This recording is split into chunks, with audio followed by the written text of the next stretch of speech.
What is good, Pensare basketball people?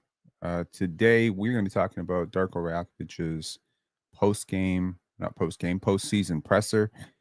A lot of controversies that happened yesterday. I'm not going to mince words. There's a lot of times over the last 24 hours that I've thought to myself, if I had known what this would become, would I have posted what I posted?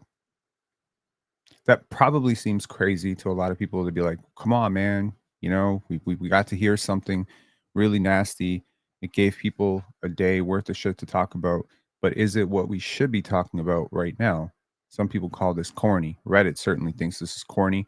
But I really do believe that the season the Raptors had, that yesterday should have been about the players. And instead, it quite frankly became about something else.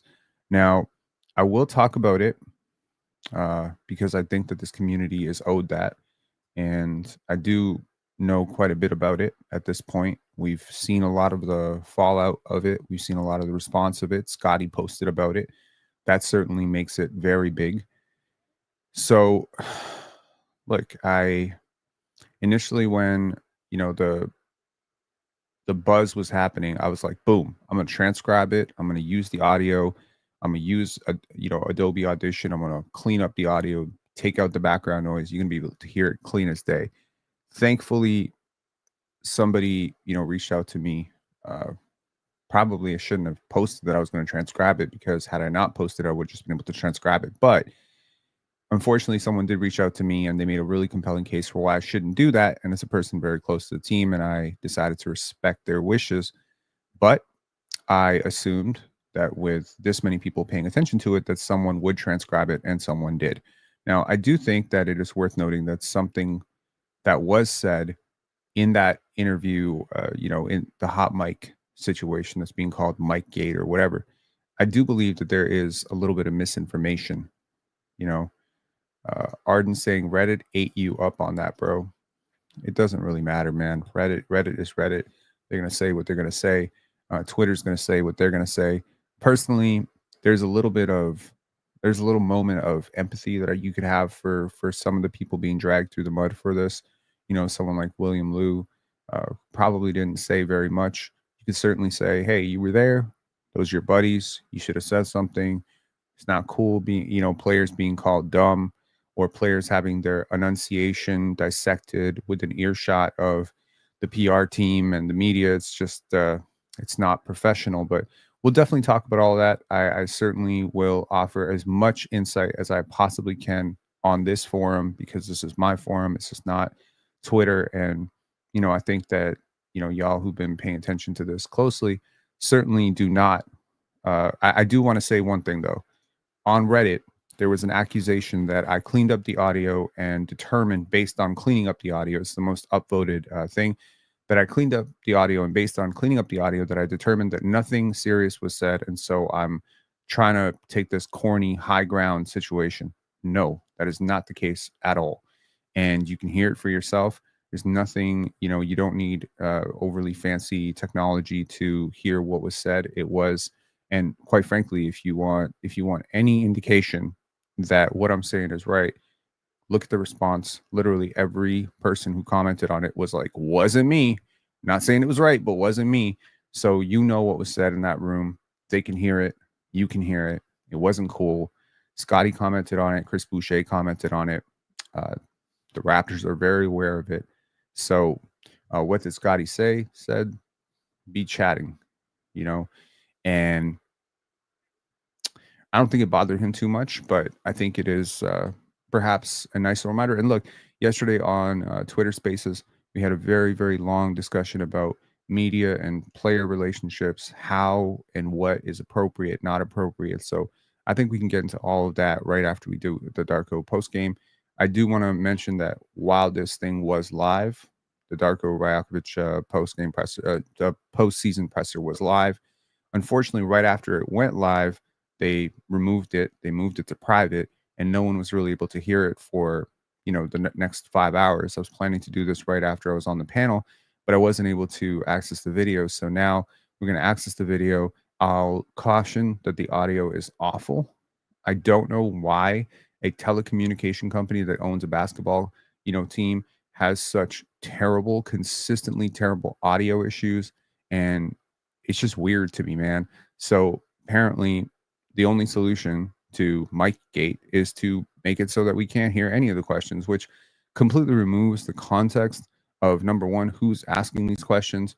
We don't know anymore. Number two, what was the question being asked? Darko was just going on these soliloquies, and we have no idea what questions are being asked. The audio, by the way, for Darko himself is very low.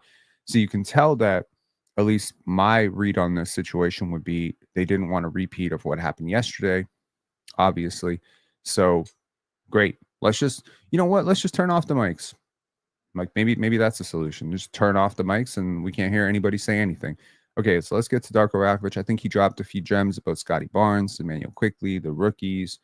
And look, I think my big beef with the media all year is tried to paint this guy as a clown, tried to paint him as a yes man, tried to insinuate very strongly, by the way, that he doesn't get the X's and O's. He's a good development coach, it's good for the young players, but hey, when you're serious about winning, you're going to have to bring somebody else.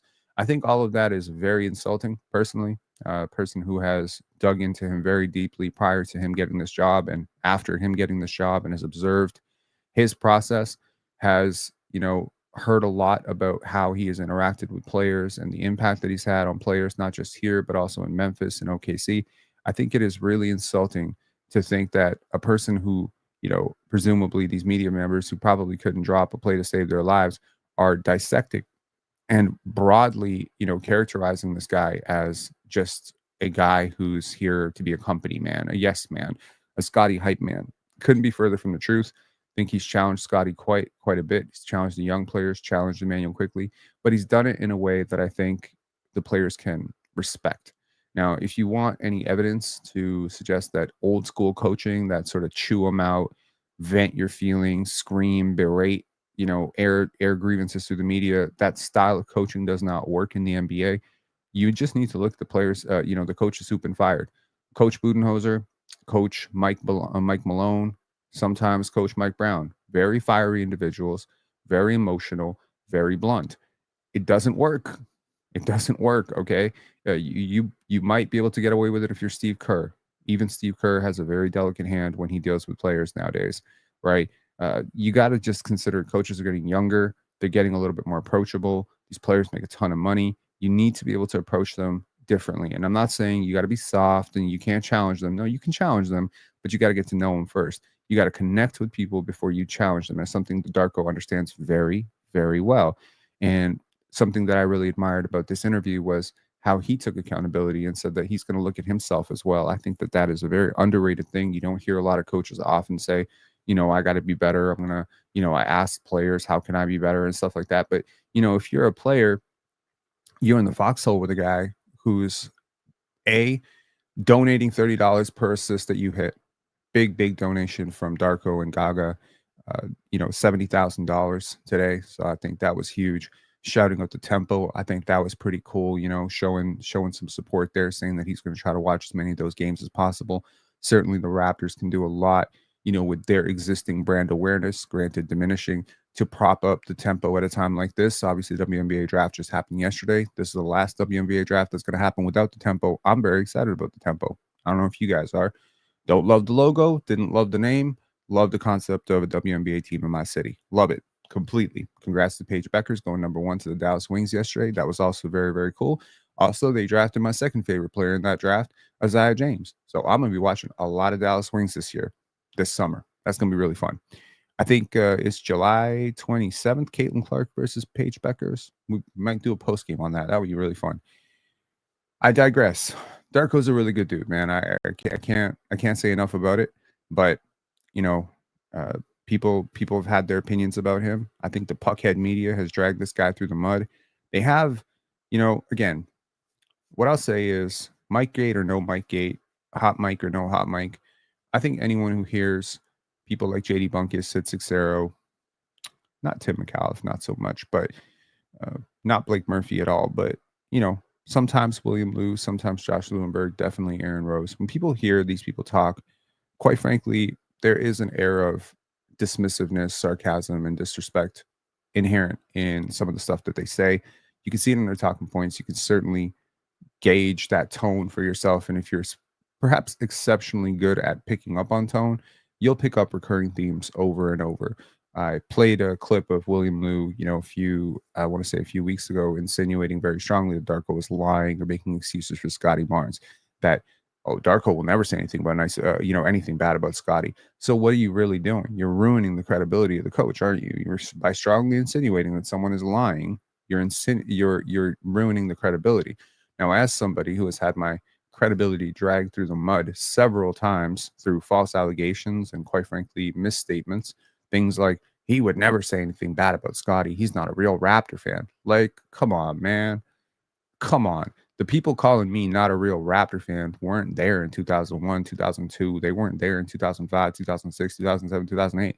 Scotty wasn't even born when I became a Raptor fan. How am I not a Raptor fan? But of course, when you say this guy's not a Raptor fan, this guy's a Scotty stan, you dismiss everything that I have to say. You dissuade people from ever checking this out. You assume that any positive thing I have to say about Scotty is because I'm a Scotty stan, and you assume anything negative I have to say about anybody else is because I'm not a real Raptor fan. It is this character assassination that really bothers me tremendously. I don't like when it happens to other people unfairly, and I do not like when it happens to me. It's not a fun thing. So, naturally, when you have words ascribed to you, stories ascribed to you, characteristics ascribed to you that are not true, it is an uphill battle because we do have strong anchoring bias. And regardless of however much Darko wins next year, this tag of he's soft, he's a Scotty coddler, doesn't really know X's and O's, this will always come back. Just like the Scotty has work ethic issues, Scotty's got attitude problems, that stuff comes back because these labels go beyond Scotty had a bad shooting night or Darko made a bad challenge. You can keep it to that. You can definitely keep it to that. You can dissect a bad timeout call by Darko really swung the game. That's okay. Really bad ATO there. Really didn't understand that. That was a really obvious challenge. Why did he do that? I don't really like that lineup. Why does he keep going to that? See, this stuff I think is inbounds, right? When you make wide sweeping character assassinations about somebody, I think that crosses a line. Now, I don't personally think that, like, I'm innocent in all this. Certainly did plenty of this with Dennis Schroeder and Fred VanVleet. I think some people were very offended when I said Pascal wasn't a top 10 player, that Gary Trent wasn't a very good defender. And I think some people really, really hated me for not liking the Jakob Poeltl trade when it happened. When Masai Ujiri said he's a top 10 center, I said, no, he's not. I don't think people like that. I really don't think people like hearing bad things. I really don't think people like hearing things that challenge their perspective. Thankfully for this community is full of a lot of people who like hearing things that challenge their perspectives. And I personally am one of those people. I'm one of you. I like hearing things that challenge my perspective. And so, I think you should dig for yourself. I think you should think for yourself in general. You shouldn't necessarily listen to me or listen to anybody about anything. If you believe that, the media was sort of targeted unfairly yesterday, you certainly, you're within your rights to feel that way. And if you feel that there needs to be some turnover, we need to get some new blood in the media, certainly that can happen too. What ended up happening yesterday, before we get to this Darko interview, I promise I'm not going to drag this out any longer, beyond this final thing that I have to say. What happened yesterday was because this post got so much attention. I mean, it has, I want to say it's like 400,000 views. I mean, it really went viral here. Because of this going viral and because of me being on Spaces a couple of times, I think a lot of people who maybe have never heard from me or don't really know much about me beyond the reputation got to hear my side of it and kind of got to hear where I'm coming from, and something that, people that are familiar with this community have heard a lot. And I'm very thankful that it led to a lot of bridges being made and a lot of contacts, right? A lot of people reaching out and saying, okay, like, you think this is bad. This is what I know. And I certainly don't want to become the recipient of gossip, but I do want to be informed about what's going on here. And there were some eye-popping conversations that happened off the record this morning and right before the panel this afternoon, and they've continued, and there's some that are going to happen tomorrow too. So look, I'm a shoot from the hip. I'm always, go straight from the heart. This has always been about supporting the players, and, transcribing the video probably just piles on to more of a distraction from the players yesterday. But don't you fucking forget, I recorded the whole damn thing. And that, like, every ounce of it, every word of it has been dissected by hundreds, if not thousands of people at this point. So the next time, the reversal is the reversal here is real. When Scotty was having that little tiff with Thaddeus Young, he certainly didn't think, oh, I guess the cameras are recording. This is going to become a whole story. When Scotty walked off the court with 3 seconds to go in that Spurs loss where Victor Wembanyama had 10 or 11 blocks and he was super frustrated, I don't think he thought to himself that it was going to become this huge story. I don't think when Scotty Barnes worked his ass off every single day for an entire summer and came out with a shooting slump, I didn't think that he thought he was going to be dragged in the national media by some random ass coach he's never met saying he has work ethic issues. I don't think that people ever understand the other side of this. Being recorded all the time, having your shit dissected, having people make up fucking stories about you because of unnamed sources. There's a lot of pressure with being an athlete. And you might say these athletes are very fairly compensated, but you're not going to pay me money to disrespect me and lie on my name. There's no amount of money that you can tell me is okay for you to do that. Keep it a buck, keep it fair. I got a lot of responsibilities. I got to do all this stuff. I got to keep my, diet clean. I got to, work hard in the off season. There is no off season for a young player in the NBA, but there's no amount of money that you could use to justify lying about somebody or trying to destroy their character or trying to make them out to be someone that they're not. It's the same thing with Darko. It's the same thing with Scotty. It's the same thing with RJ. It's the same thing with Pascal. Like, honestly, when the stuff about Pascal crossed the line in the bubble is the first person to say, hell no, this is crazy. What are we doing here? Change.org petitions? What are we doing here? When Chris Boucher comes out and says that, some parlay bum, is throwing racist stuff his way, that's where you cross the line. This personal stuff needs to stop. It really does, frankly. You want to trade a player, trade the player. It's cool.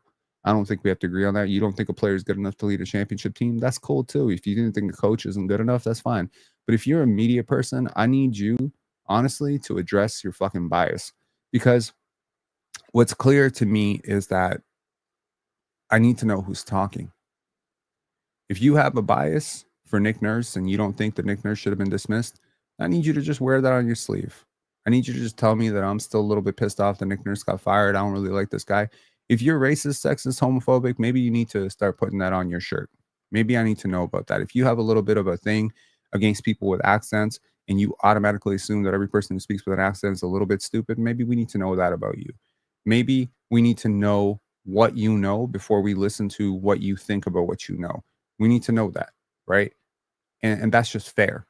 I think that's full information. Because when a person who has been your quote unquote resident Scotty expert comes out and questions his work ethic, it doesn't sound like there's a lot of pushback from the interviewer. And there should have been that time. And it's the same thing, right? So again, we get to the Darko interview and then let's get to it. Appreciate the question. Before I answer your question, first of all, I would like to thank all of our fans, our whole fan base, not just in Toronto, but in whole Canada. And everywhere we go on the road, we see a bunch of our fans with Toronto Raptors jerseys and cheering for us and supporting us. We do not take that lightly. That's very important for us to see and feel that love. So I wanted to thank our fans. I wanted to thank. Y'all doing okay on the audio? This is really soft for me. You're gonna have to turn your volume up to like 10. Let me know if you can hear it. Our ownership. I want to thank all of people and all. I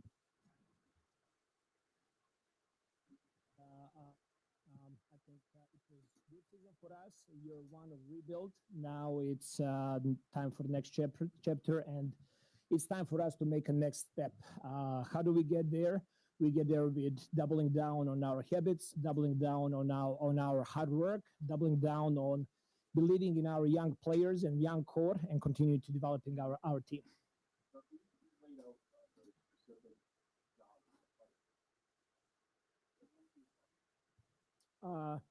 Drink a lot of espresso. Okay, start with that. Yes, funny enough, for last 5-6 weeks, I I've been thinking a lot about the summer because I know how important this summer is for our team, for myself as a coach, for whole organization. And we already are underway. We did our coaches on staff did an outstanding job. We had projects that we're working on offensively and defensively, stuff that we need to take to another level. We did a lot of study of the parts of the game that we want to improve and continue to grow. So we have a lot of work that we want to address. For me, I want to take one step back to be able to soak in all the experiences from this year to see to analyze what I did well, and also to see what are my weak spots where I need to continue to grow as a coach. And I'm not shying away from that. I've been coaching for 29 years now, and I got zero ego, and I just want to be the best version of myself, to be the best version for my team and my players.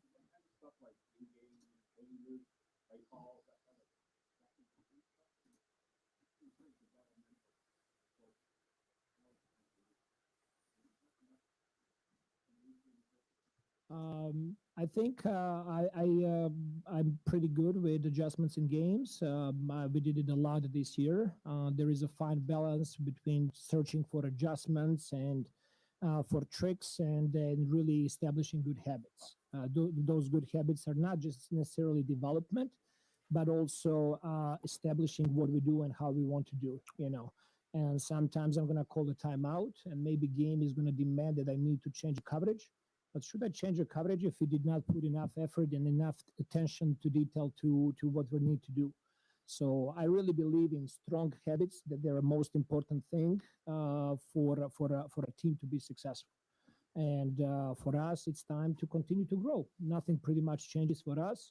We want to be very, very focused to have those daily wins, daily improvements, and continued growth.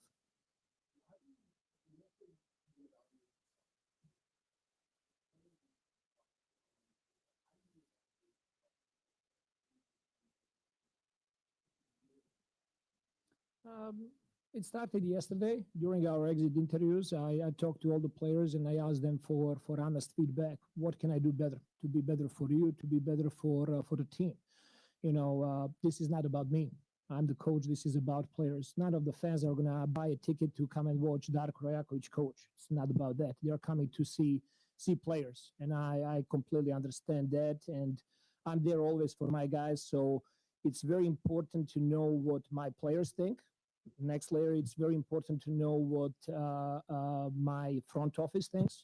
It's very important for me to know what my coaches, assistant coaches think, what my medical performance think.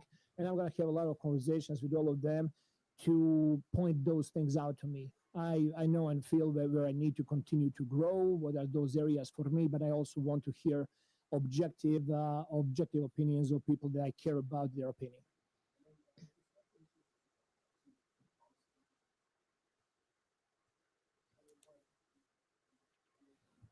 There's no sound on the second part, like on the media side.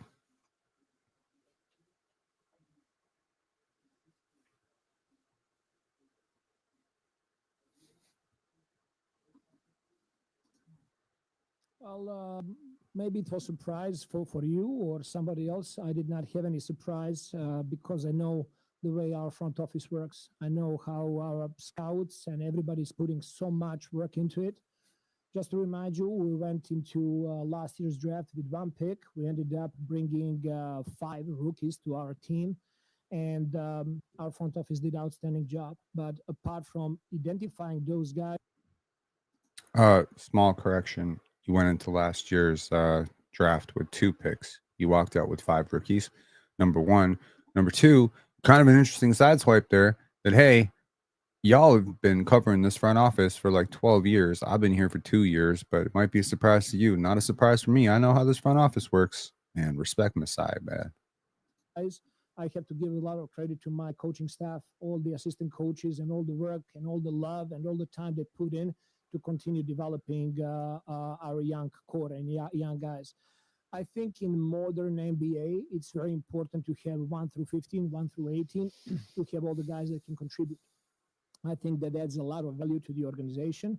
I think it adds a lot of value to the team.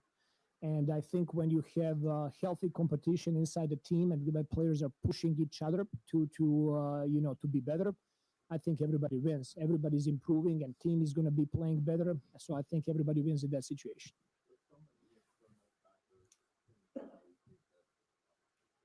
I can hear a cough, but I can't hear the damn question. Shit.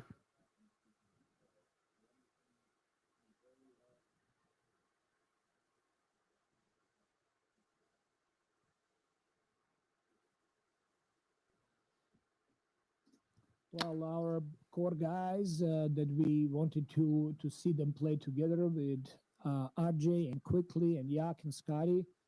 They played 8 games together this year, something like that, 8, 9 games. So I wish they played more games together. So that did not happen. And that was not something that was in my control. That was not in our control. So we cannot look at that with any, we have any type of regrets.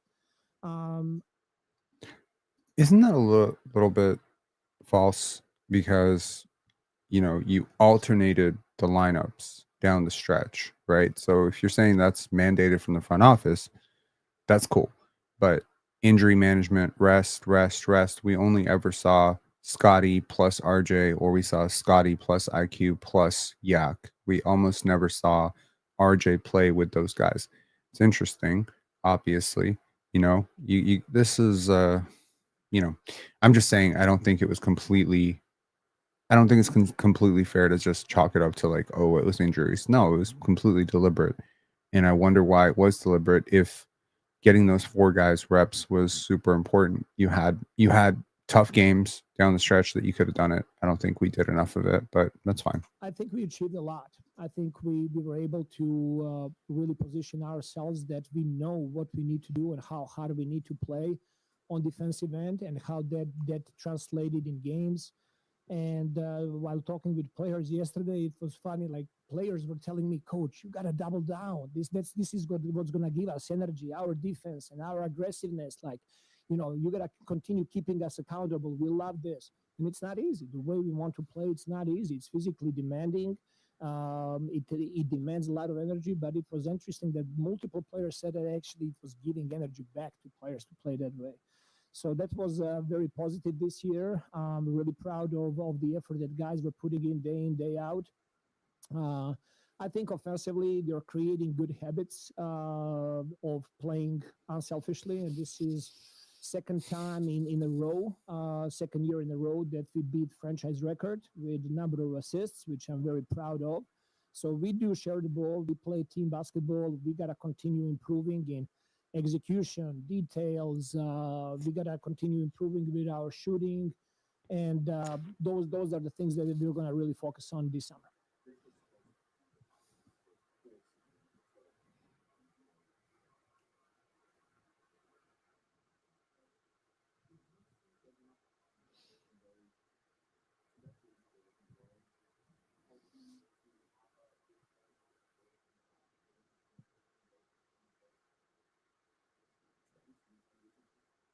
Yes, I'm really proud of. First of all, he missed a big part of the season for injury, and it's never easy to come back and to find a rhythm and play. In the second part of the year, I think he's one of the hardest workers we Quickly. have in the gym. He's talking about Quickly. He's very intentional with his work. He's continuing to develop his body. He never played the style of basketball we want to play with pressuring full court and doing that. He started embracing that and doing that more. There is definitely another layer for him to continue doing that. And playing as a point guard and setting up his teammates, I think he made strides. And I think that he's trending into really good direction. Now, there is another layer to it, understanding what play to call when to engage other teammates, how to communicate with guys. Like I encourage him a lot to use his voice and to start experimenting with that. And he made strides there, but there is completely another level, which obviously having another summer and another full year, hopefully next year being healthy, I think he's going to get there where we all see him that he can get there. What happened with your hair, man? What's going on? That's funny. Absolutely.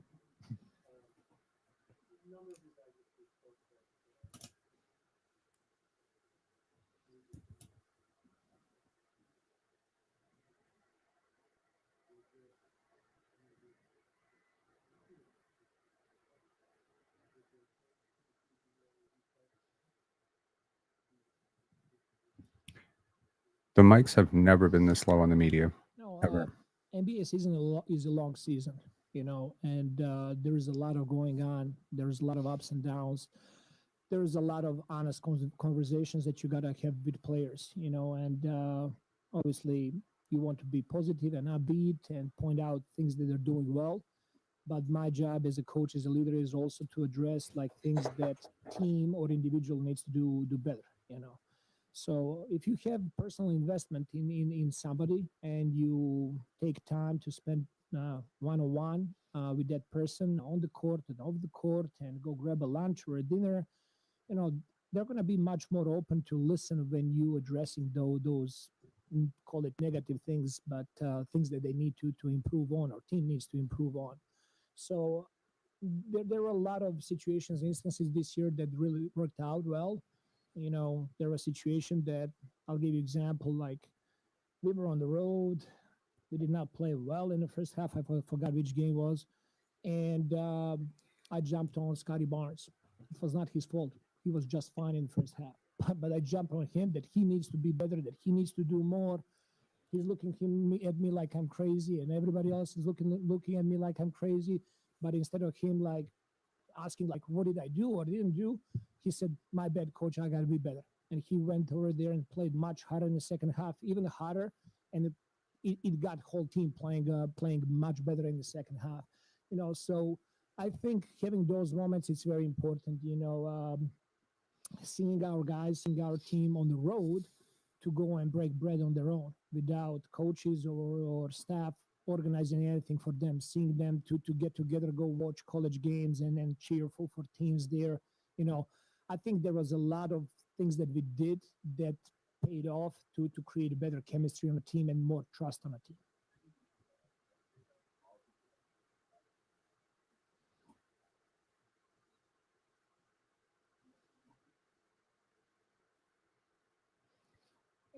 Our summers are very important for us. We take it with a lot of seriousness, with a lot of pride. We're approaching our summers with the goal to improve and get better.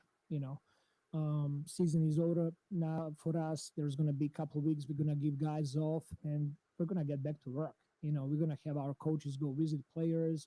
Players will come occasionally here to Toronto. Like we always look for the opportunities that we can have smaller group of guys together, a bigger group of guys together, and really address everything that we're talking about now. How do we get to the next level? How do we improve every single individual? How do we improve our defense over the course of summer? How do we improve our shooting over the course of summer? All of those things are part of what we're talking about and planning, and I always look for the summer to execute those.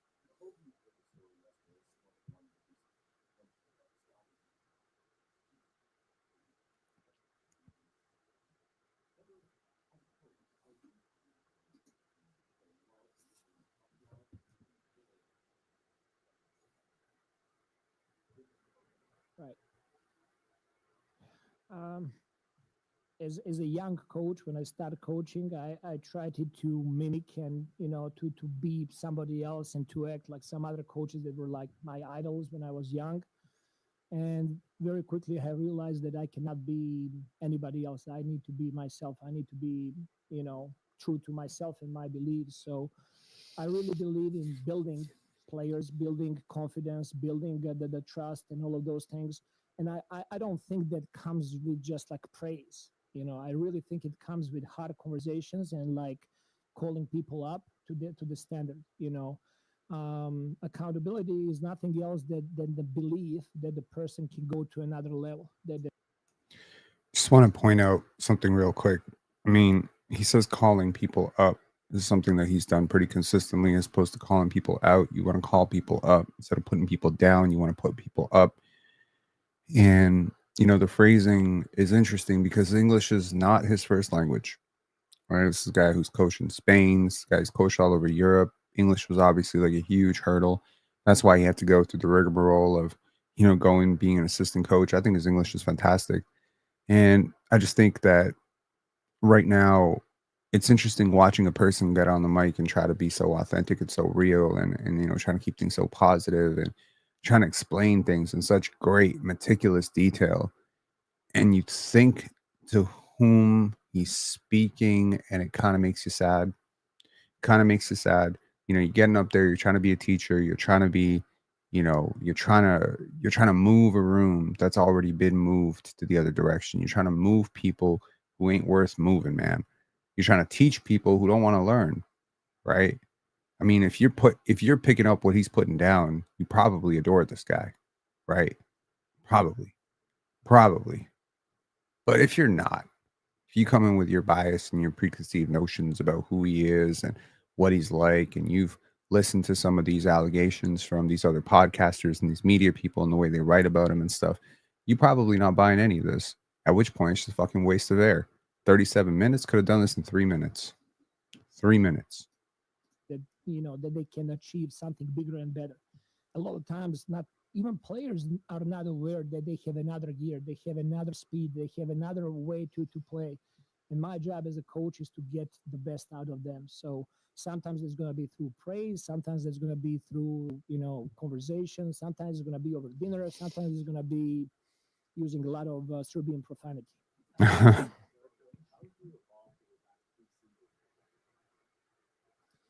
Well, great question, and I've been asking myself that a lot. I think I'm really proud of relying much more this season on my assistant coaches, learning their strengths and allowing them to be who they are. I do have a group of amazing coaches, amazing experts, that all of them, they have their strengths, you know. And the first year, I was trying to implement the system and what we want to do, how we want to work, and all of that. And I started to listen much more this past off season, and to understand what they do really well and trying to put them in situations to be successful. And at the same time, I want my coaches to continue to grow. I believe that I have several assistant coaches on this staff that deserve the opportunity to be head coaches in this league. They're outstanding, smart, committed, treat people the right way. Like, they make me better. And my biggest strength is actually my coaching staff. Big praise, man.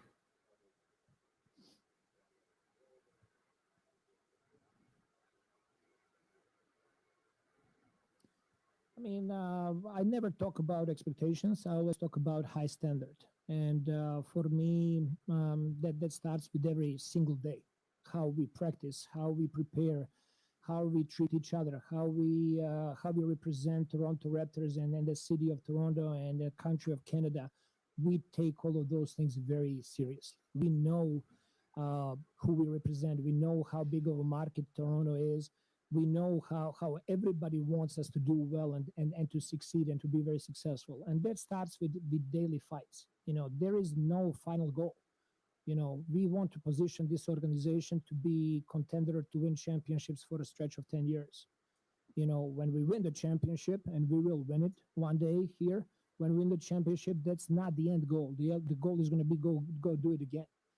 So everything we do over here, we're trying to build on good habits. On everything we're trying to do is trying not to skip any steps. And for us, it's going to be very, very important to have really high standard and play to that standard.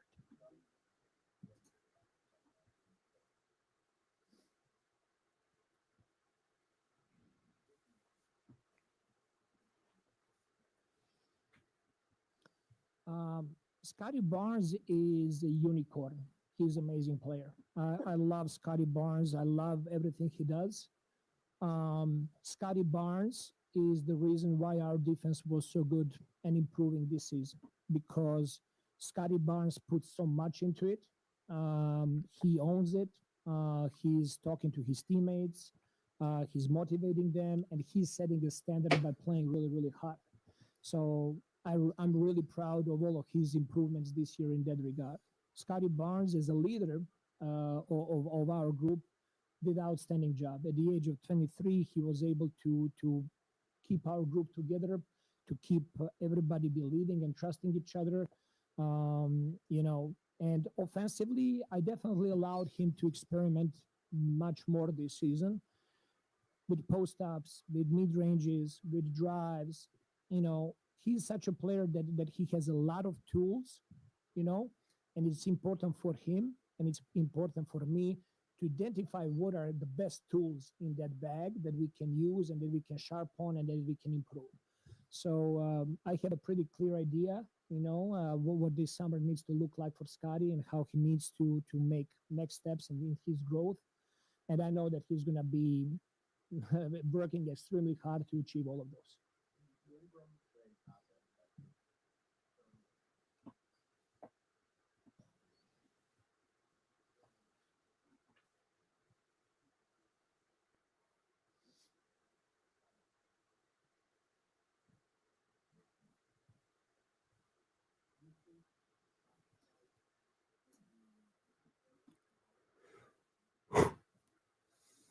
It's like a minute of like just silence. Well, let's talk about with linguistics first. What is a sacrifice? Sacrifice is something that you need to do and you're not willing to do. That's Yo, I'm dead. Like I love this. Let's talk linguistics, bro. I'm proud. I'm proud of this guy, man. I gotta tell you, it's just proud moment. School the media on linguistics, please. really hard. That's a sacrifice. And I don't think when we talk about character of our guys, Brendan Ingram and Scotty Barnes and Emmanuel Quickly, RJ Barrett or Grady Dick or any of the guys that we have on a team that playing winning style of basketball and playing for the team, that's not a sacrifice for them. They're blessed that we have players that are capable to do multiple things. That they can play make for others, they can score, they can be aggressive. For me, the most important thing is going to be we really need to make quick decisions. We cannot be holding the ball. We need to be making simple decisions and simple reads. And when we talk about the best player in the world, in my opinion, my personal opinion, that's Nikola Jokic. And why Nikola Jokic is the best player in the world? Because he makes 100% of time, he makes the right decision. Not 85%, but 100% of time. What I mean by that, if he has opportunity to score one-on-one and you don't send a double team, he's going to score. If you're sending two on him, he's going to find open man and he's going to find the best man that he can find open there. So just playing the right way, not having agenda. If Scotty Barnes is going to dominate the post up and score every single time, like I'm sure that his teammates are going to be happy that you're scoring if you're dominating there. When they start putting two players on him, he's going to be finding wide open people, and now we're going to be knocking down open shots. If Ingram is playing pick and roll and they cannot stop him and he can get all the way to the rim and score, we're going to cheer for that. But if they put two on the ball and now somebody's open, there's going to be expectation for him to make the right decision. So we're going to be creating those habits from day one over training camp and really focus on that. And during the summer, all of the guys will have like very clear idea what is the vision and how we need to play.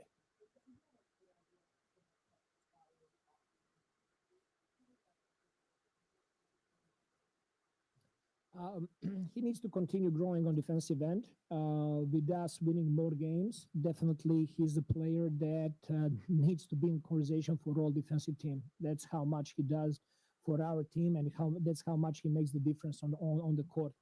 I think that there are several areas for him that he needs to continue to Let's do talk about and Scotty. just to become more efficient. We all know that for the last 2 months he really struggled with his right hand, dribbling, passing, shooting.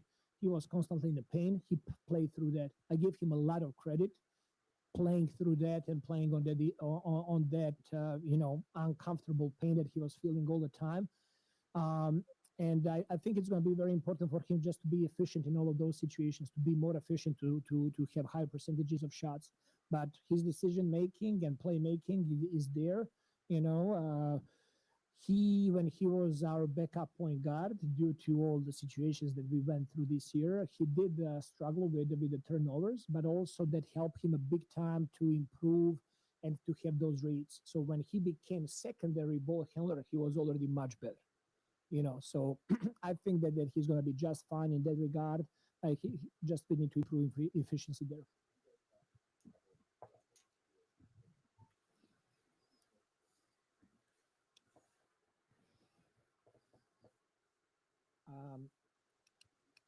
we do have conversations with the front office.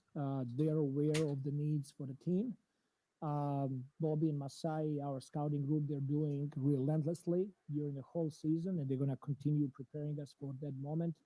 They know what we need to add and what we're looking at. So all of those answers, we'll have to wait for some 24 hours to get them tomorrow.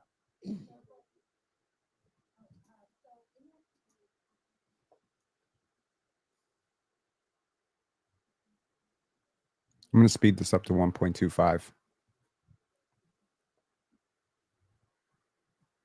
See how it sounds. I'm really excited about Tempo. I'm gonna try to go see as many games as I can when they play in town. I think it's gonna add to our city that we already have amazing teams, and this is such a sports city. It's gonna really help the whole community here. Everybody's exciting.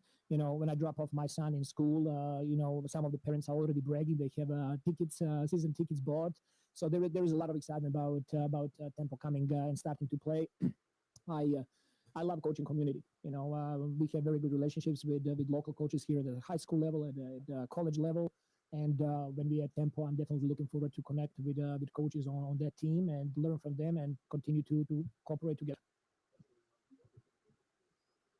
That's a dope answer. You started that question like that's something bad. Okay.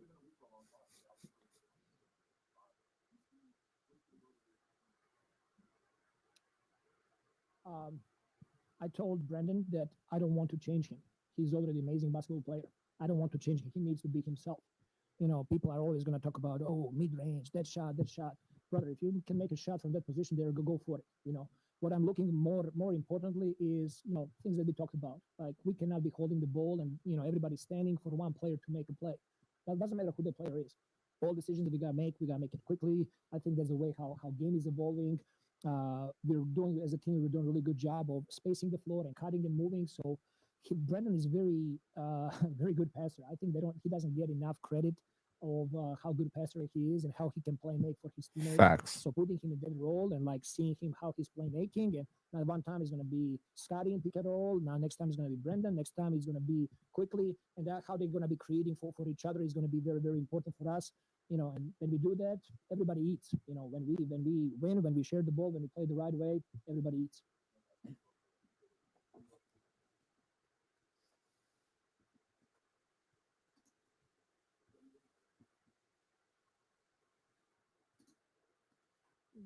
As you can see, like we're really doubling down on our defense and the way we want to play, and that demands a lot of intensity and effort and smarts.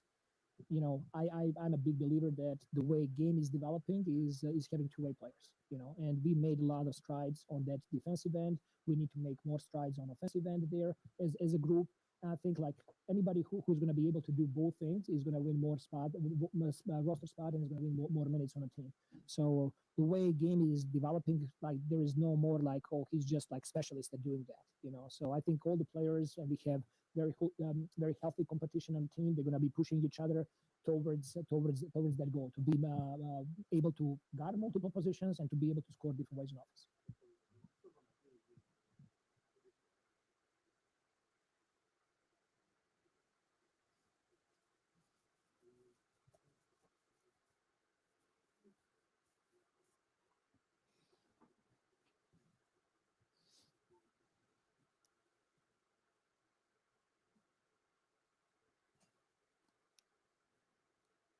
So, Michael, if I wanted to keep people happy, I would be selling ice cream.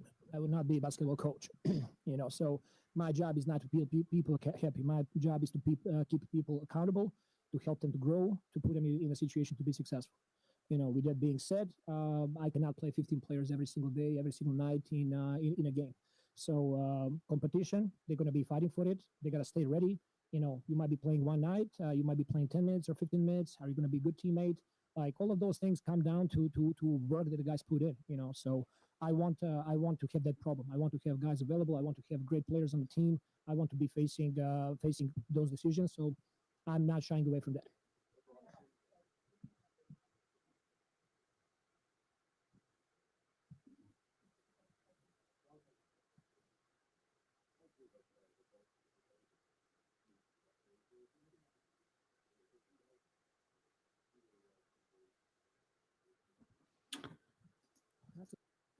Um, you asked, is this regarding CB? I don't think so. Granted, just like you, I could not hear the question. I don't think that was regarding Chris Boucher. I think that was more regarding coming into next year, having more depth, having a lot of players, and I think the internal competition part about this team should be one of the most exciting things going into the summer. You're going to bring in a high lottery pick. They're probably going to be granted some minutes. You're not picking someone seventh or eighth in the lottery and then just sending them to the G League without any chance, right? I mean, it might end up in the G League. They might end up getting a lot of DNP CDs. We saw it with Jarace Walker over in Indiana. So it's possible, but I don't think the Raptors want to go that way. And the Raptors probably envision that player coming off the bench playing, 15 to 20 minutes a night, whether that's Kaman Malawach or frankly, whether that's Con Knipple or whether it's Carter Bryant. So I think when you're looking at this from Grady's perspective, Jacoby's perspective, Jameson's perspective, especially Jameson's perspective and Ochai's perspective, you're looking at RJ, Scotty, BI. Those are your starters at the wing, right? Like your big wing, small wing, whatever. Those are your wings, right? If you're looking at this, if they draft a point guard like Jeremiah Fears, well, now the pressure is on Jamal Shed, right? It's unfortunate to say you're not going to play 12, 13 players a night. You're probably going to play 9, maybe 10. So if I'm Chris Boucher, I'm looking at that. I'm saying, okay, where's my spot on this team, right? If you're going to draft a big, where's my spot on this team?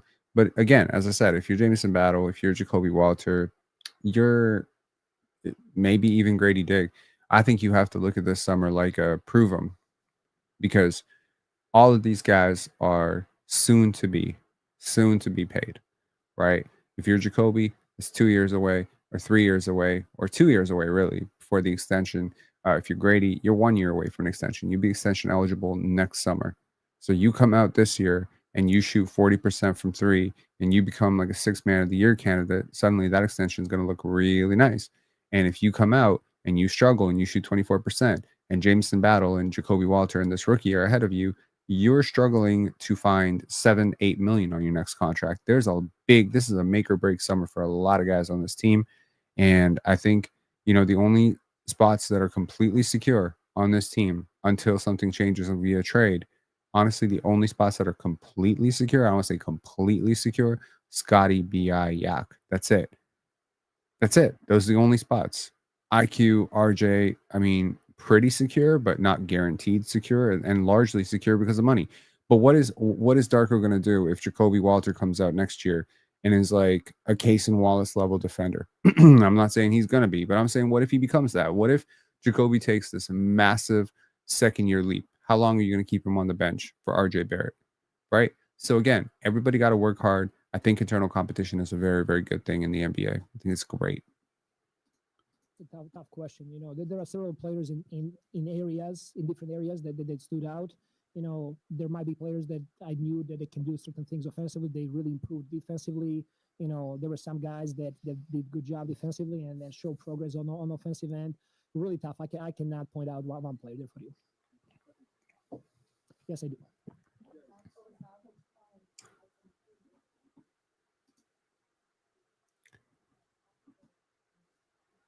We got about 5 minutes left of this.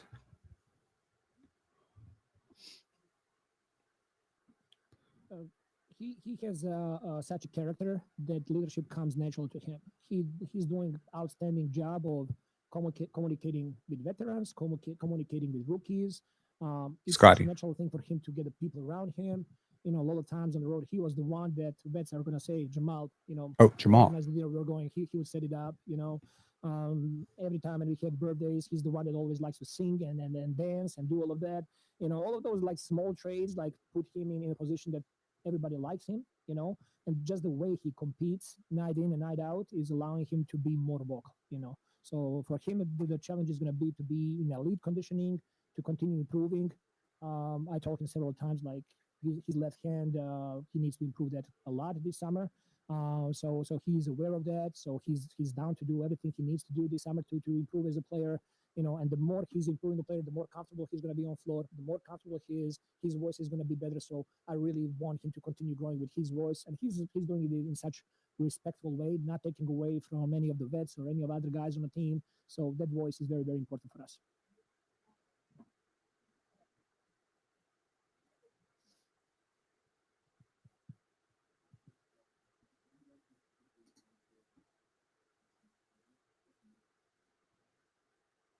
Thank you for bringing that up. Unfortunately, he did not stay healthy. He had an injury and he was not able to play with us down the stretch. He's doing great. He did a full recovery. He's clear to start doing the contact and everything else. So once we come back, we'll be with workouts. He's going to be ready to take off. For our whole young group, especially for him, I'm really looking forward to see them playing in the summer league. That's going to be great. Middle of the summer, great point to see how we're doing, how we are improving. And so I'm really looking forward to see him, go out there and play and compete. We saw in the workouts and the games that he played with 905 that he made huge strides this year. Really proud of the work that he was putting in. Okay, so he's talking about Ulrich. There we go. And we're going to continue to develop him as a very young player that I think he has a lot of potential and a lot of growth.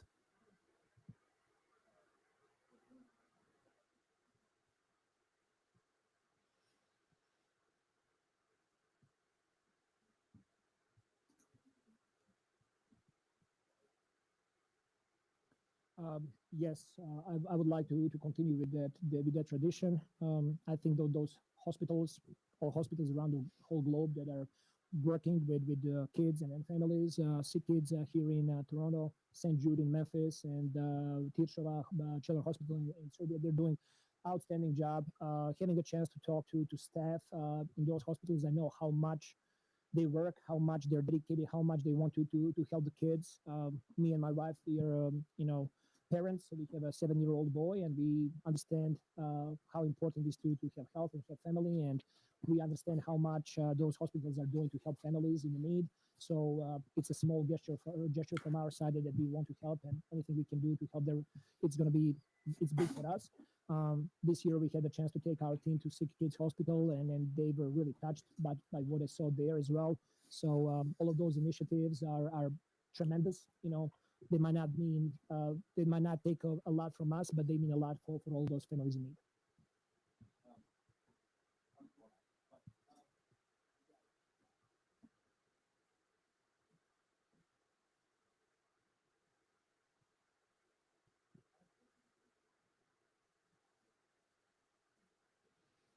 I think this might be the final question or close to it.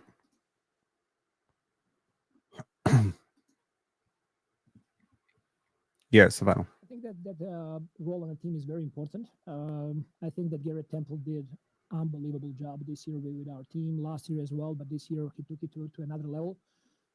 Small thing, like he did not play video games for the last 7-8 years, but because we're such a young team, he's not playing video games again. So he can be connected with the guys, just seeing him, the way he approaches every practice, every preparation, every shoot around, every play group, every game, the attention to detail. I think it's outstanding for young players to see that example. I think there is a lot of value when you have player that went through all of those, that went through different epochs of NBA, that has experience of playing from 15 years ago, 10 years ago. League is changing, obviously, but some things don't change. So, winning is not changing.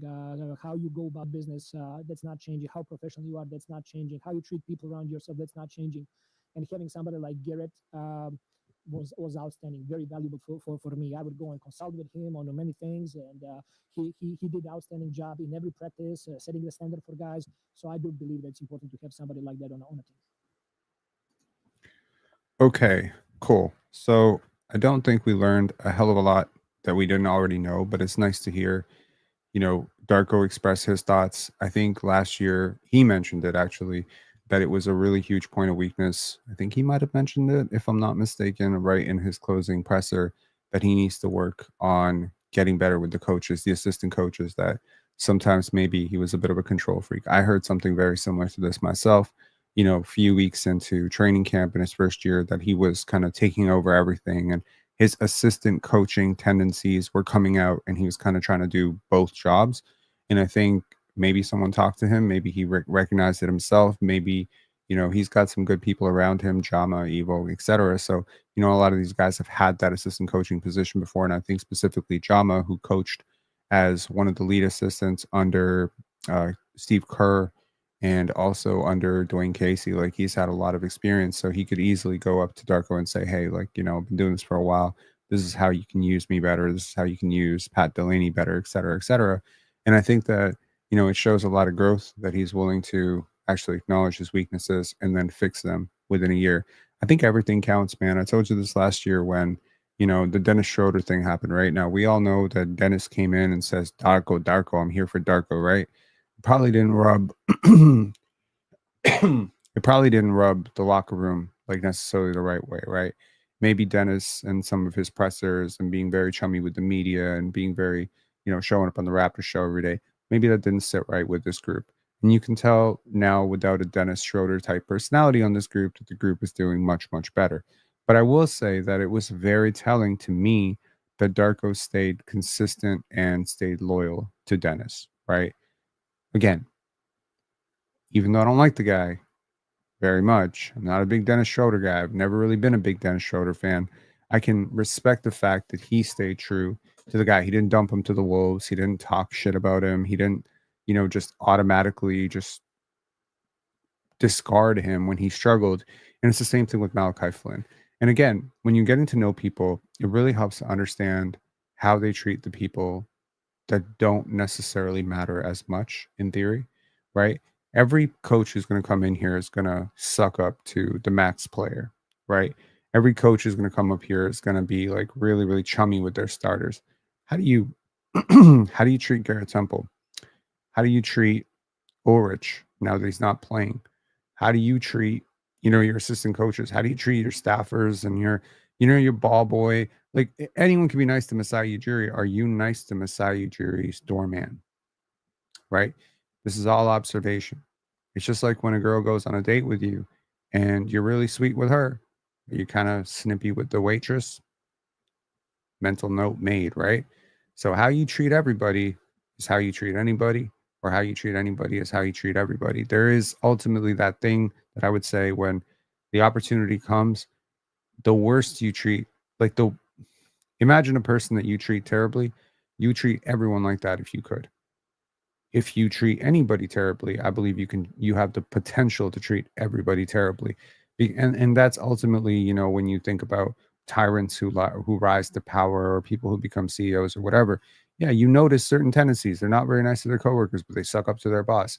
And then eventually their boss becomes their coworker, and now they're shit to their boss. They're shit to their coworkers again, and it's just kind of keep going, going, going until they become CEO because they piled over everybody, and now they're shit to everybody. So I think Darko has really won over the room, but I think he's won them over in a very interesting way. I think he's won them over by challenging them, right?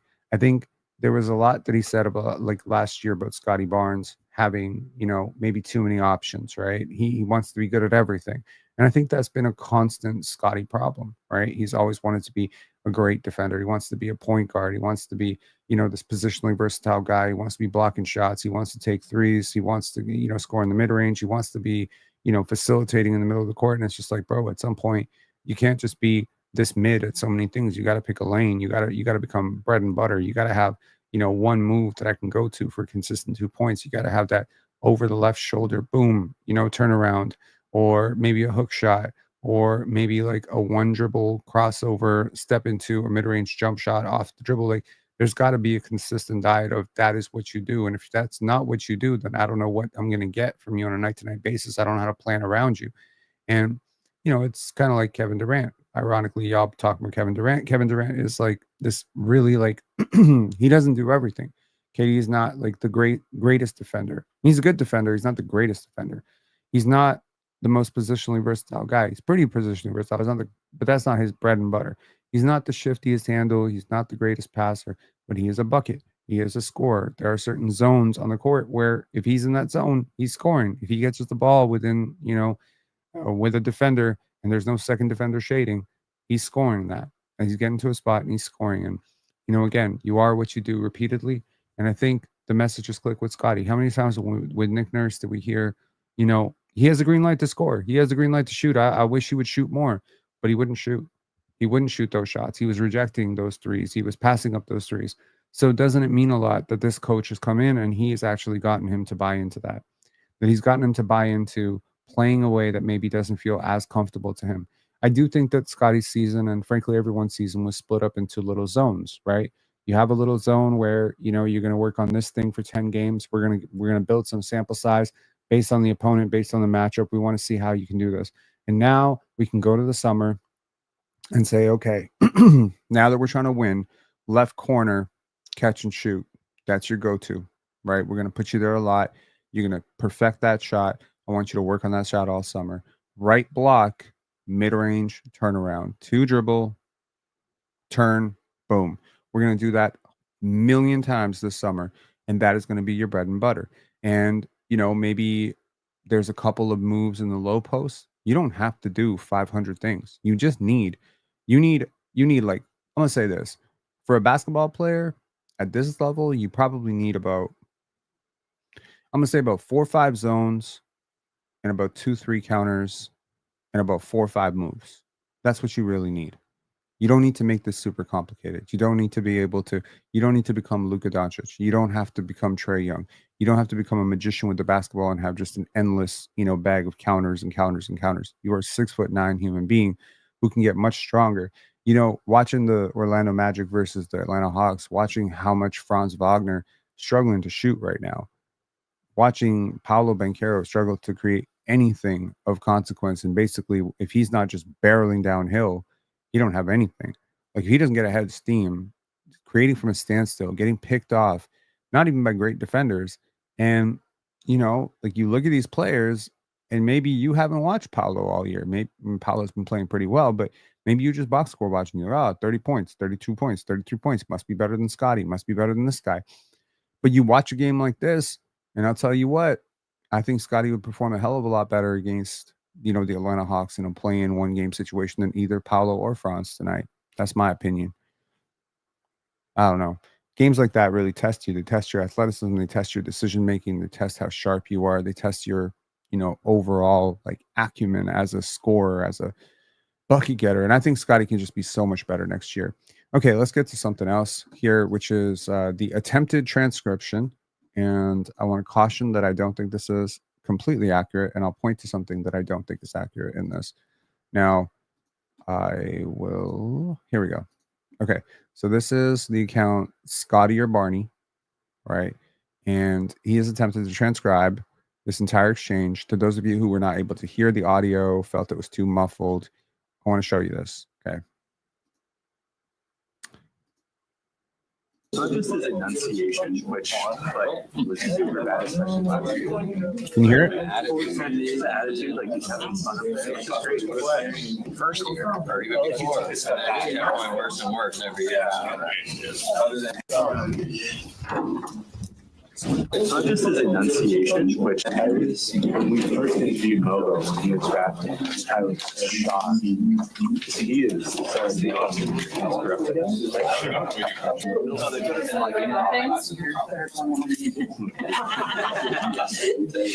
Yeah, and you should tell us that.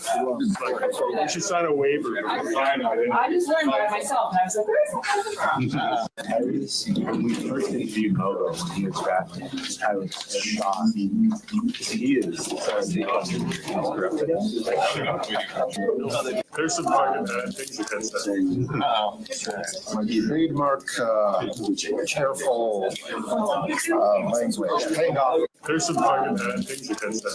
They probably had media training to not overextend. championship or bust. On the way in here was like, don't say championship. Because he looked at Phil.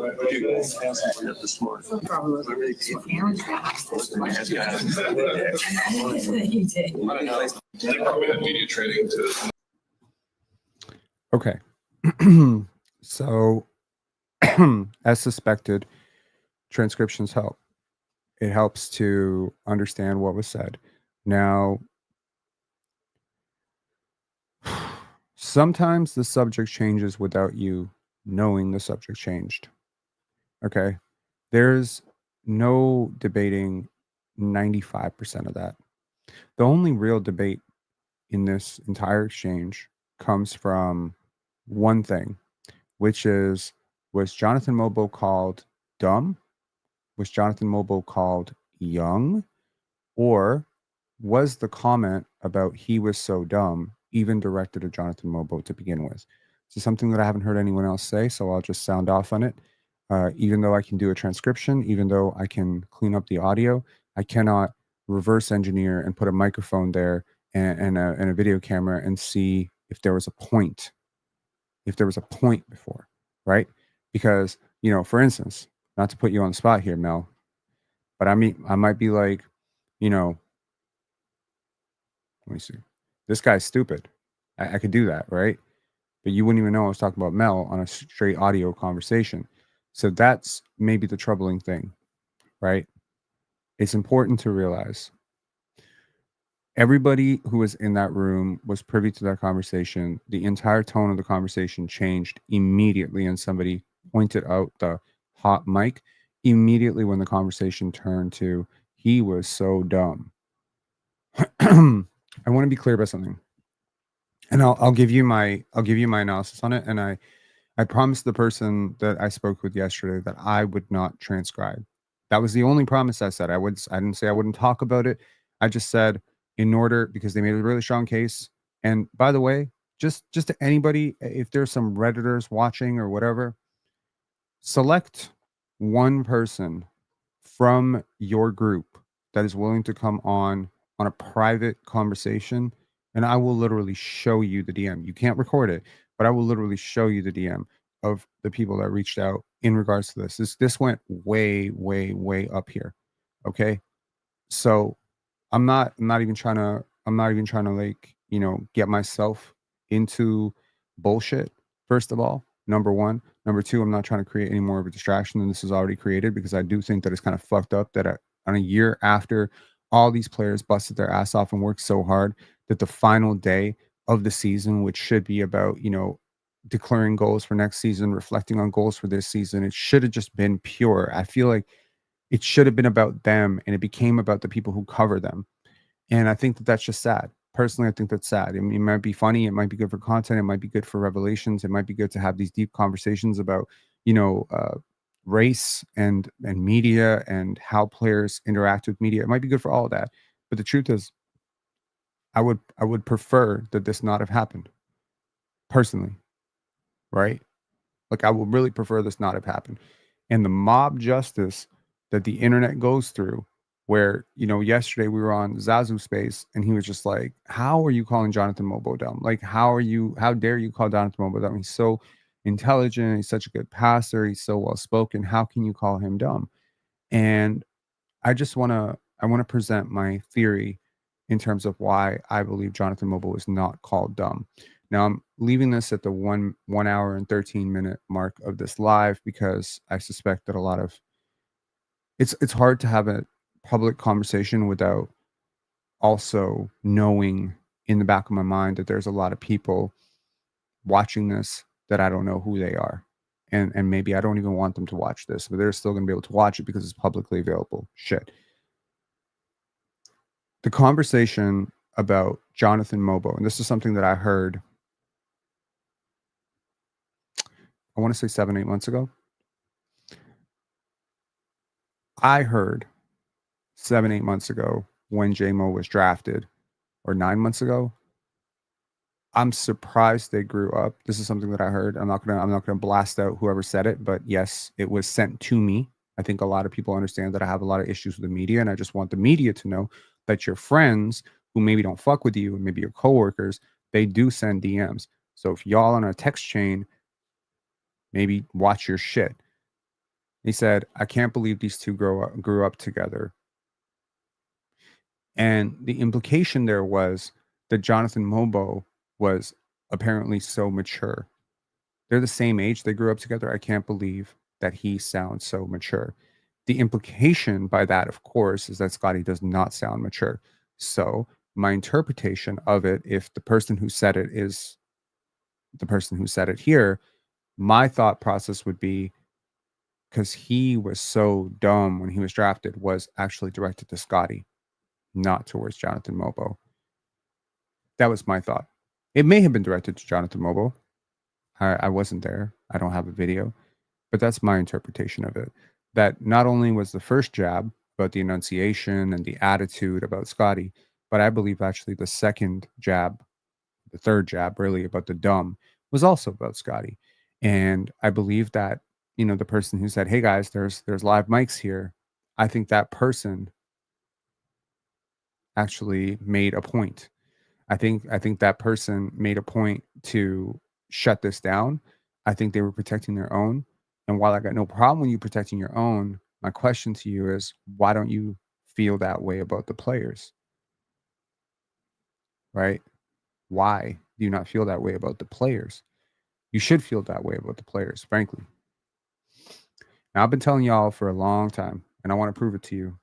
I do want to prove it to you because I realize some of you are new here and some of you might be just tuning in for this shit. But this channel has existed long before this bullshit. So I want to be clear about something. Hang on one sec. I have vocally called out the media about their coverage and their slants for years.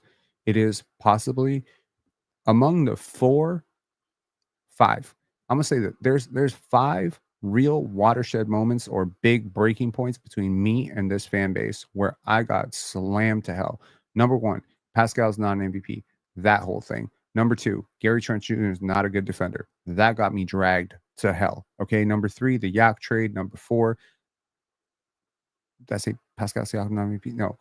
Number 4 was the Fred VanVleet is selfish and is eroding team culture stuff. That was number 4. And number 5 was my beefing with the media. Okay. Was the culture eroded? Yes. Was Pascal Siakam an MVP? No. Was Fred VanVleet stat padding for his stats? Yes. Was Gary Trent Jr. not a good defender? No, he was not. I've been right for everything y'all killing me on, and I don't fucking get it. It's the craziest shit. To me, that's the nutty part about this. I get dragged for 3 months, and then 8 months later, everyone's like, "Oh, I guess he's right." I've been calling it the media bias in terms of how they talk about Scottie Barnes for no less than 3 years. I'll prove it to you. Hold this. Hold the fucking L. There's your videos. Y'all see that? Those are just thumbnails from videos that we created on this channel over 2.5 years ago. Media biases, leaks.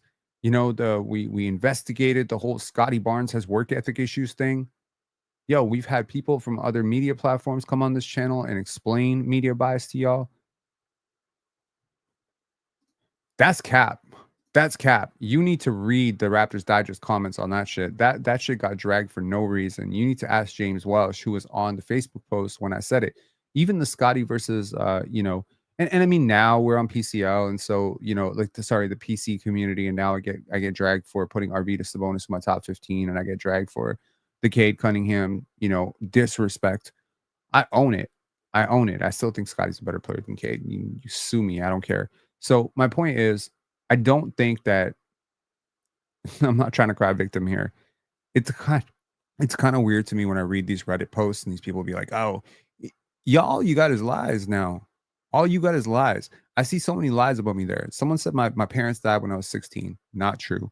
Why are we playing broken telephone? That's the thing that bothers me about this media thing too, because a lot of people might be playing broken telephone. A lot of people dragging Will Liu into this, acting like he said all this shit. He's only responsible for the first line. He said plenty of shit on his podcast that you could fry him for.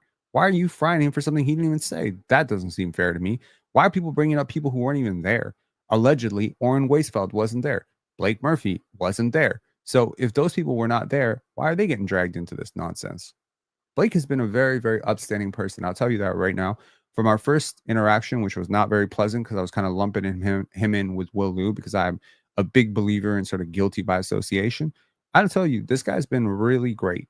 Like, he's been really, really upstanding. Him, Eric Kareen, Kayla Gray. It's not everybody. You know what I mean? Like, it's not everybody not bad. I want to clear that up. Everybody's not just an asshole here. I don't think Samson Folk would be caught dead, saying like Scotty. Well, I don't know about that. I don't know Samson that well, but I don't think Samson and Louis Zatzman are being like, yeah, Scotty's a dumbass. I don't think they're saying that shit.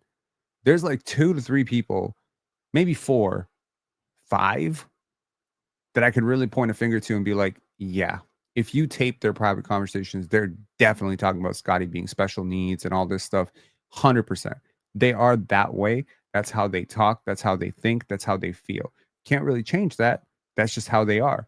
And I think that reflects more on them than it does on Scottie. But if you're going to drag me for being some sort of Scottie superfan and you're just going to overlook every other player I've talked to, video breakdowns I've done, interviews I've done with Jacoby's trainer, Ulrich's trainer, how much I've talked about Jamal Shedd on this channel, Jacoby and all these other players, how much, kudos I've given to RJ Barrett lately. Like, I mean, I just think it's a weird character assassination. Personally, I don't really care. Personally, I don't. Whatever. I don't have a Reddit account. I don't have a Real Jam account. You can trash me on that site and the other site. Personally, what I would like to ask to the community members here who keep fucking trying to screenshot this shit and sending it to me, stop sending it to me. It's nonsense. It's nonsense. It's fan fiction. Oh, he was this, he was that. I've heard so much bullshit about myself going back to 20 years, man. 20 years. I pray that any person who has followed me for 3 years can see through these lies in a second. Through a second, But trying to drag people for something they didn't do just feels weird to me. But do, however, hold people accountable for shit that they did do. So here's what we do know. A lot of people in the media, I think the people who were there, I think you could safely assume Savannah Hamilton, Josh Lewenberg, William Liu, possibly Alex Wong. We don't know. Assuming Alex Wong, Aaron Rose. Seems like the people who were there. I think there's a couple more. Michael Grange. Was Doug Smith there? I don't know. All those people didn't stop this conversation. None of these people seemed overly surprised by this conversation. And since this conversation was aired to public, all of them, at least most who have gone on record, have deflected blame and said it wasn't me. Nobody, to my understanding or recollection, has said this was fucked up and it shouldn't have happened. We're sorry, Scotty Barnes. Do you understand what I'm saying? Something like this happens. You get caught saying something really nasty about a player. And again, you can decode it and say it's not that nasty. We were just talking about his enunciation and the fact that he sounded dumb. Okay, cool. Would you say that to his face? Right? I don't think you would. And look, it's kind of sad, but that's Scotty posting this on IG. This shit is so big. I didn't realize in a million years when I posted this that there was more than 5 thumbs up. I thought it would just go into nothing. Do you know something? While I posted this while we were live. I literally screen recorded it while we were live, and people said in our chat they were talking shit about Scotty. They got caught talking shit about Scotty. I didn't even listen to it before I posted. I thought it was just like, let them know the hot mic is on. I didn't know what they said. I largely assumed they said nothing. But then when I go back and I listen to it, I'm like, oh my God, they didn't just say nothing. They told on themselves hard. So that's what I'm saying. So hang on a sec. I do want to point to this.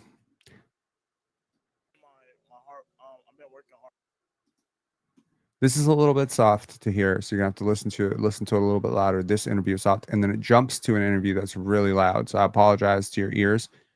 This is Scotty Barnes at the Team USA Select Camp in 2017. Okay, this is 8 years before any media training was done. What has kind of changed for you over the last 2 years that's gotten you to this point? Just changing my heart. I've been working harder every single day, just trying to get in the gym. It's just my work ethic. That's basically it. And just What's wrong with how he speaks? What's wrong with how he speaks? Is he giving you full answers? Is he looking down? He's giving you eye contact. He's giving you full answers. He's responding to the question. He's listening to the question. What the fuck do you want from him? That's kind of my point. That's 8 years before his so-called media training. And if you think, oh, maybe he fell off, maybe he did some drugs or something, here's Scotty Barnes in 2021. You had 1 turnover, sir. How you feel? I feel great. Just came out here, wanted to have fun, play hard, be intense on defense. I just wanted to play the game the right way. So we got the win. That's all that really matters. I'm probably going to stick around and watch some games. I love watching basketball, seeing my friends play. So I probably will. You have a smile that never seems to go away, Scott. You got drafted July 29th. You're here a little over 2 weeks later. Have you had a chance to soak it all in? first night, soak it all in. After they draft me and my name called, it was just an amazing thing. I'm soaking it in. I'm just still, look at it. It's nice out here. It's nice out here. Just being out here, being able to play in front of fans, being able to play basketball, the game I love. It's nice, for sure. Congratulations, Scotty. Make sure you stay hydrated in Vegas. Thank you. I will. It's hot. Oh, my God. My point here is he's clear. He speaks from the heart. He's charismatic. There's a reason why he's on all those billboards and he's got all those commercial deals. And trust me, it ain't because he's a max player or he's about to be the max player, or because no, I think every ad executive saw this guy and was like, okay, whether it's STC or whether it's Subway or Google Pixel, we want to be in business with this guy because he's real. He's authentic. You don't want to change that, do you? Like, you can't respect that because you're not real. You're not authentic. If you don't embody those characteristics, then what he does is just weird to you. Him being himself is an affront to your entire identity because you haven't been yourself in 20 years. So this is just weird to you. You want to label it, misclassify it. Again, I speak from the cuff. And I'm not trying to compare what they say about me to what they say about Scotty, but trust me, the parallels are there. I speak from the heart. Sometimes I make mistakes, but I speak from the heart. I don't do this from a bad place or a nefarious place. Doesn't stop people who are very scripted and very political for calling me unhinged, calling me crazy, calling me whatever. It's crazy to you because you won't speak your mind. Everything sounds crazy when you want to defend your own ego against it, right? Scotty just being himself. Scotty, funny, goofy, he'll joke around. I do want to mention though, it's kind of interesting how different Scotty talks to someone like Chris Haynes, right? Like, if you see him being interviewed by Vince Carter or Chris Haynes, you're going to see a completely different Scotty. Does it not warrant some introspection? I wrote it out better, and I'm just going to read what I wrote because I frankly, probably going to drag this out way too long. Say, Scotty has been heralded by many of his coaches for his excellent communication. He's a ball player, not a practice politician. Since 13, he's been in the spotlight dealing with microphones and the media. This is not normal at all, okay? We can all remember being 13 or 14 years old, right? Where was I? Where were you? Not being talked about as a future NBA player by grown adults, not having Hoop Diamonds release, videotapes of us and mixtapes of us and having, thousands and thousands of people comment that, you're just big for nothing and you're, a bum or whatever. Oops, my bad. I don't know why I had my DMs open. My bad. Nothing seen there. Whatever. It's just Zazu. Okay. Since 13, he's been, as someone who has often Scotty in these clips, 8 and 3 years before his media training this past summer, is professionally authentic, clearly articulate, and very bright. He brings his thoughts across and remains true to himself and his message. As someone who has often struggled with cameras and public speaking, this is something that I've spoken about on the record many times. This matter speaks very closely to my heart and have a great deal of empathy for anyone who might be misjudged or mislabeled for being a bit awkward in these situations. I want to add, especially if you walk away with the interpretation that that person is slow, stupid, or the R word, because they just may be a little uncomfortable in that setting, in that room. The elephant in the room that sometimes it always takes two to have a conversation. I've seen Scotty do 100 interviews ever becoming an NBA player. Many were great, light, candid, loose, right? Some were stuffy, short, and maybe not as loose. Does the interviewer bear no responsibility in this exchange? Do we have a right? Do we have a right to dissect the tone or content of the questions or even the identity of the interviewers? Like, it's a fair question, right? Again, when there's a negative outcome, we have to consider both variables. Josh Lumerg and JD Bunkus, no offense, won't get the same interview from Scottie Barnes or Brandon Ingram that Chris Haynes would. And yeah, that comes down to who Chris Haynes is and his skill at interviewing. But this also comes down to shared values, shared identity, shared culture, shared vernacular, shared lingo. Because let's be honest here, those Kayla Gray interviews be fire. They be straight fire, right? So think about it, but don't think about it too hard.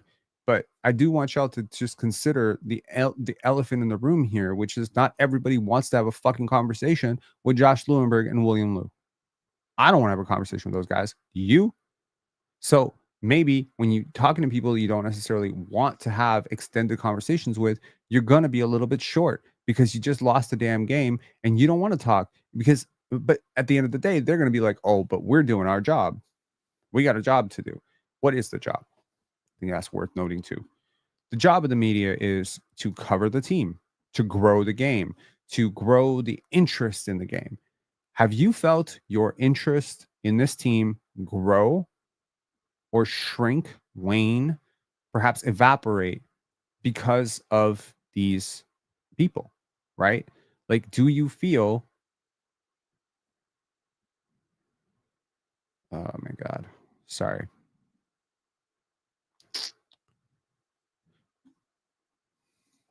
Do you feel like they are enhancing your viewing experience? Like, I think Samson does a lot of good stuff with the film stuff. I think that enhances my viewing experience. If I'm a fan of Raptors Republic, I think some of the work that Samson Folk and Louis Atzman do enhance my appreciation. A lot of people have said that what this channel has done is enhance their appreciation for this team culturally and understanding the dynamics of team building, but also understanding the draft and doing some of our film breakdowns has taught the game better. So you have more of a vested interest. But what does a random article by Doug Smith saying Scottie Barnes' work ethic issues cited by anonymous sources, which are bullshit, what does that do for your interest in the game? You feel more likely to want to root for this guy? You know how many times I've heard those same people echo the same bullshit talking points that I read in that article? Scottie's lazy, couldn't be further from the truth. Scottie has attitude problems, further from the truth. He's snobbish, couldn't be further from the truth. There's so much out there that's false, and it's so easily provably false. There's not a person who's ever played with this guy who would ever vouch for any of that. I think most of the people who knew him growing up would be completely shocked. In fact, a lot of them are shocked at some of the coverage from the media that he's soft, that he's a baby, that he hasn't earned it. Again, when you try to present somebody as like a Nepo baby, do you know what I mean? You discredit them. Kobe Bryant was considered diaper dandy, right? Like, oh, his dad was an NBA player, he didn't have to struggle. He had to fight against that for a really long time because a lot of people in Philly and a lot of people where he was growing up, they didn't respect that. You had privilege, blah, blah, blah. We had to work for it. So you have to fight against it. I don't think that, I've thought about it a lot. I really have thought about it a lot over the last couple of days because I read some of these, Reddit posts and stuff like that. And some people say to me, hey, do you ever think back to yourself, if you didn't start supporting Scottie as loudly as you did, especially in relation to Fred, that maybe a lot of people who hate him so much right now would hate him less? And I've thought about that a lot. You never want to be a contributor to the pylon. You never want to be a person who makes things worse for your favorite player. Why would I want Scottie Barnes's, comments to be more toxic because I'm comparing him to Kawhi Leonard and Magic Johnson? But the truth is that I realize who are the most hated players in the league. They're often the greatest. Nikola Jokic is one of the most universally loved players, but he's also one of the most universally hated. And what I've come to realize over the last, 24 hours of reflecting on this is that any person who is put into conversations that appear to be too great, too high, will be diamond tested, shit tested, perhaps hated, right? So if I say Scottie Barnes is going to be better than Pascal Siakam, every Pascal Siakam fan becomes a Scottie hater. I don't think that we necessarily need to go through our entire lives as haters or glazers. I don't think there's these are the only two options. I think you can be a perfectly rational person. I think you make decisions for yourself. But all I'll say is that if you are presenting yourself as an impartial member of the accredited media, you do have a serious responsibility to be professional. I don't think what happened was professional at all. I don't think it would have been professional if that recording was from a fucking restaurant after the presser. I wouldn't have considered that professional. Talking about players that you cover on okay, fine. If it happened in a restaurant and there really was no recording and someone just decided to record it to out these people, maybe you could say in that case, there's a little bit of a gray line morally in terms of whether they have a right to feel privately that Scottie Barnes is not very smart or whatever. But I think it would be helpful to know that all these articles you've been writing were from that perspective. I think that would have been very helpful to understand that when you're trying to declare that he's not a first option, he's a second option, third option. Well, if you think he's dumb and you don't think he speaks well and you don't think he makes your job very easy, no wonder you don't want him to be the guy, right? Because the guy dictates the terms. Now, what does this mean for the media going forward? Well, Scotty and Chris know. Chris has been knowing this for a while. First of all, Chris has been, around these guys long enough. He's had now, a run-in with William Liu. Now he has a friendship with William Liu. He's done podcasts with William Liu. So, credit to Chris. Seems like a really great dude. So I think what I'm trying to say is that it's really tricky time for the media. They're not really getting what they want out of this team. You haven't heard very much, if any, scandal break out about this team. I think it's kind of ironic that the last day of the year becomes the scandal. And I kind of hate that I contributed to it in the way that I did, but I just want to say, like, for most of the year, we haven't heard anything. We haven't heard, this guy's sour about his role. This guy hates his minutes. This guy doesn't like this guy. This guy wants a contract extension. They just squashed all of it. They did it all in-house. And so now this is a really, really tight group. It's a very tight group. And the thing about tight-knit groups, whether you're talking a religious group or whether you're talking a friend group or a social group, is that when you do something to one person, you do end up having to deal with the consequences with everybody in that group. So I think that it's really, really, really important to realize that I want to say, like, an 80% chance that this trickles over to your relationships with just about every player on this team, with the exception of maybe 2 to 3 who just couldn't be bothered to care. Jameson Battle, Ulrich, Jamal Shed. They'll probably still be perfectly fine with you. Garrett Temple. But when you look at guys like maybe even RJ as well, but the guys who are, maybe looking at this a little bit differently, Scotty, Mobo, Boucher, maybe Jacoby, guys like this, they're kind of just looking at this from a perspective of, okay, we got to be careful around these guys. Got to be careful. And, maybe that impacts your ability to get sit-down interviews. Maybe that impacts, how fully open they're going to be with you guys. Or just maybe it lets them know that some of the shit that the people in the city write about this team is just coming from this place. It's coming from this energy. And I think that it helps to, when people are dragging you through the media and dragging you in newspapers and you're having your relatives being like, can you believe what they said about my son? Can you believe what they said about my grandson? Can you believe what they said about my best friend? I can't believe the bullshit is being printed. It might help to know that the people who are printing this stuff are garbage, and that they have, that this is who they are. It helps. It helps to sometimes put a face on the shit talkers. So I don't know. Phoenix saying Ja just rolled his ankle. I'm definitely go check that game out now. So yeah, thanks for tuning in. I hope we got something of value from the Darko Rajakovic thing. I don't know if Masai Ujiri and Bobby Webster are doing a press conference. Certainly don't think both of them are, but I think one of them should. I really think one of them should, and I find it kind of strange that we're doing it so spread apart, but it is super. I think I think it's important when we go into the off season to know that this team probably will change a bit, right? And I do think, based on the financial commitments that this team has, that there's probably going to be some moves made that is going to make the starting lineup look a little bit different next year. I could certainly see it. I've been talking about this consolidation trade for quite some time now, where I think, like, the Raptors need to make like a 3-for-1 or 2-for-1 type of deal to just kind of shore up their cap sheet, basically, because I do think that Ochai could be very expensive, in a year, right?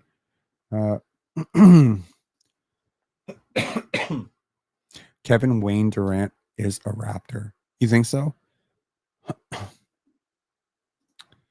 I mean, look, I realized that the chat was talking about Durant the entire time. I just want to say, and I'm sorry, my throat is going to hell right now.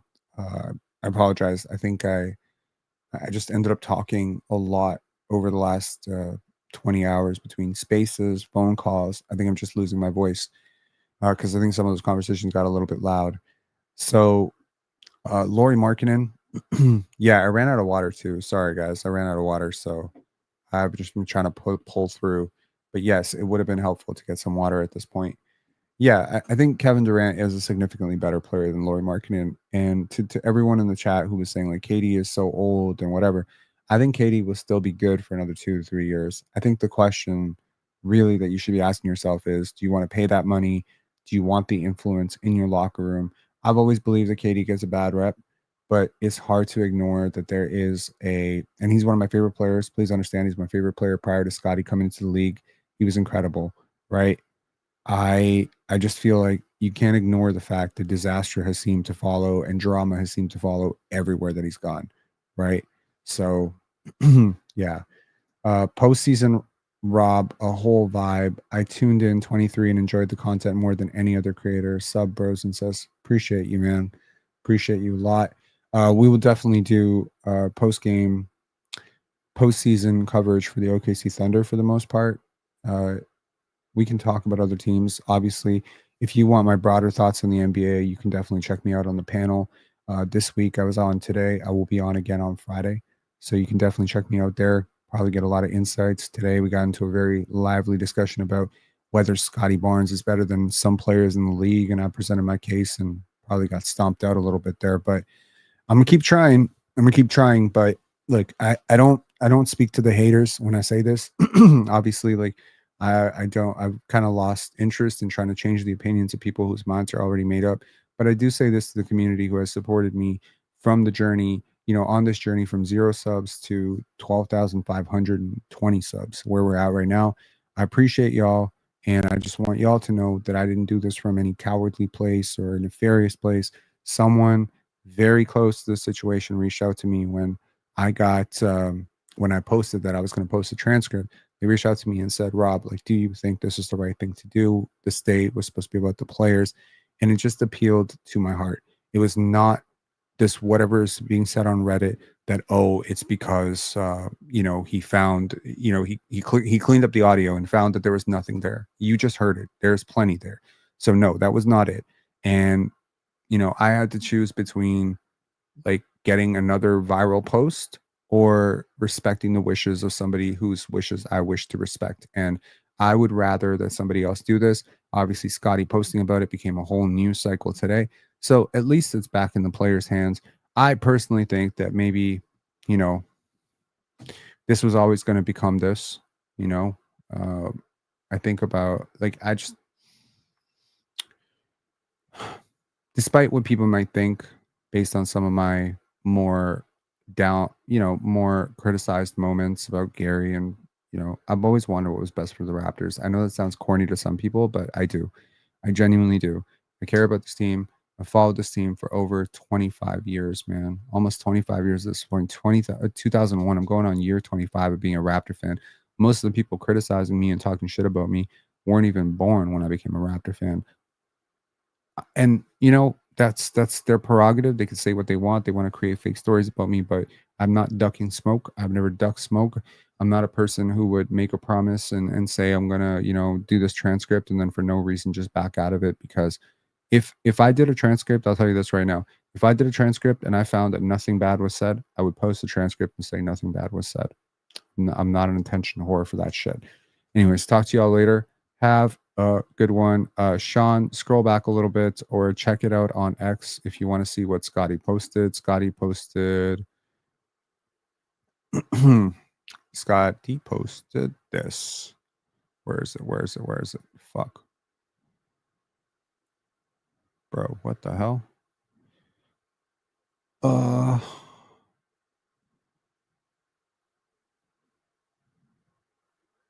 He posted this. There you go. Also, one final thing, and I apologize for dragging this out again, but this graphic right here of the worst finishers 2024, 2025, very interesting to note how many Raptors are on this list.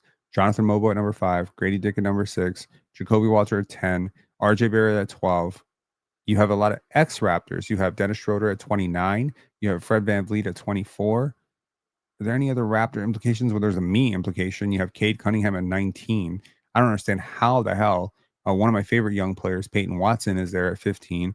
Alex Sarr and Bub Carrington, not surprised at all. Donovan Clingan, a little bit shocking. Dylan Brooks, not shocking at all. Yves Missi, man. Damn. Yves Missi being number 1 on this list kind of shocked me, but it is what it is. Anyways, interesting to note that a lot of these players have a long, long way to go. A lot of them are just bad decision makers. Like, some of them are just undersized. RJ, I would say, is bad decision maker. Fred, Dennis, probably just undersized. Patrick Williams just hasn't developed. But a lot of these guys are just really young. They're really young. I expect Jacoby to get much better at this. I expect Jonathan Moba to get better at this. I think Grady should get better at this. Again, all of these players, just like Scotty, they were thrust into offensive patterns and roles that they weren't quite comfortable with in the hopes that they would expedite the growth in those regards. So I just think like 1 year in the training room, 1 summer weight room, they'll get a little bit better at it. Yeah. Talk to y'all later, man. Scotty not in these talks. He's not even close. Yeah. Talk to you later. Bye. Oh, wait a second.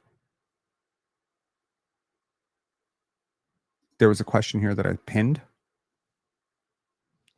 Do you think Rasheed Fleming's be a good fit for the Raptors? Yes, I do.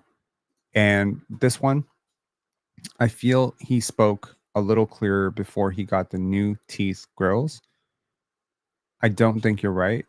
I think his teeth have actually helped him speak more clearly. And I think at any point in his life, if you want to go back in 8 years, when his teeth are straighter, he has much more, he's much better spoken when his teeth are straighter, as is anyone, by the way, because there's a sort of natural way that your mouth opens and how you're supposed to speak. And if you're feeling like you got gaps in your teeth and your teeth are all messed up, you don't want to open your mouth, so you tend to mumble. This is not a problem that most people identify with, since most people had money for braces and money for orthodontics and bridges and whatever else, Invisalign or whatever the shit y'all got. Some of us did not have money. I'm one of those people that didn't have money for braces, and so probably should get adult braces now because my teeth are not super straight. And sometimes I got to tell you, like, you don't have a lot of pictures of me smiling with my teeth out because there's a reason for that, right?